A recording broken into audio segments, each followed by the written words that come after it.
How to change Facebook page URL link. Hi everyone, this is Rose from Create, Login and Delete, and without any further ado, let's dive right into the video. First of all, open any web browser on your device. Search for facebook.com and you will land on the official interface of Facebook. Here, you need to log into the particular account. So let's select our account and enter the password. After a while, click the login button.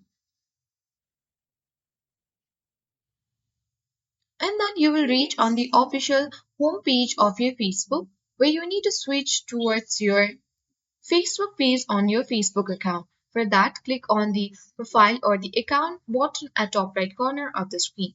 And here you need to select your Facebook page. And then it easily switch to your Facebook page on Facebook. After a while, what you need to do is go to your profile again at top right corner of the screen and select settings and privacy. Here, click on the settings button. Once you get access to the settings page, you need to click on the search settings at top of the screen and type for name.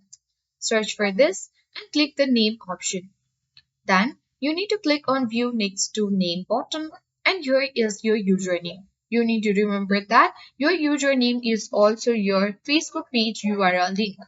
So in order to change it, you can click the edit button next to it and here next to your username, suppose if I want to write here L, you can easily click on it and click on save changes and after that your Facebook page URL link will be changed. So that's all for today. Hope this video helped you. If you are new to our channel, hit the like button and subscribe for more tech and tips videos.